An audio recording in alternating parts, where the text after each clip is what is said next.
Hey, how's it going, everybody? Eric Bynum here to talk a little bit about the Methodist Church. The Methodist Church was sort of a latecomer to American history, relatively speaking, to some of the other denominations.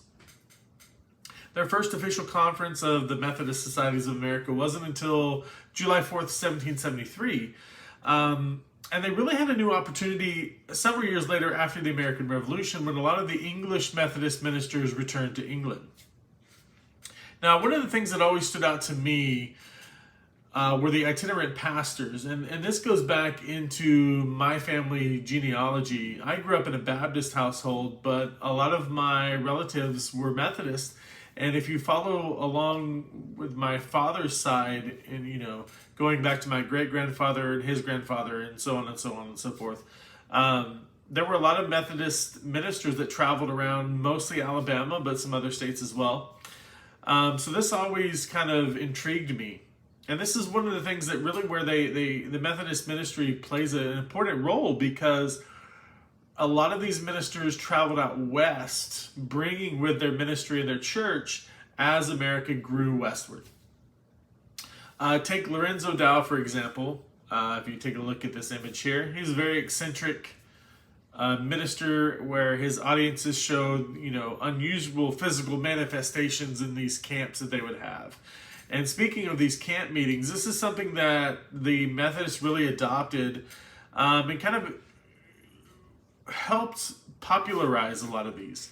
It became a staple for their denomination, and if you take a look at this camp photo here, the men and women and blacks and whites are separated in this image. This led to the blacks really forming their own Methodist church after they were brought into the church, but then they kind of felt disrespected in a way, and so they went off and started their own Methodist church. But one of the things that I found interesting about this image here was that there was a boarded enclosure filled with straw. And this is where the converted were put in, and they could kick around and do whatever without injuring themselves. So two of the big things that were really impactful from the Methodist ministry were definitely the itinerant pastors traveling around, bringing the Methodist church to the people. This really helped grow the denomination into one of the more prominent ones, especially in the South during the Great Second Awakening, or Second Great Awakening. And the camps that would form from place to place as these ministers moved around. But as Joseph Thacker says in his article Methodism and the Second Great Awakening, he points out, and I think this is really important, that yes, membership statistics grew and it helped produce a more a larger, more productive church in a way.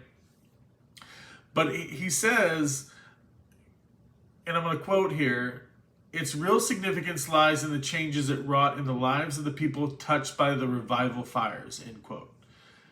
Really, it was more about bringing the church and God to the people and having them want to be, improve mankind. And that's really what where the biggest impact of the church lied during the Second Great Awakening.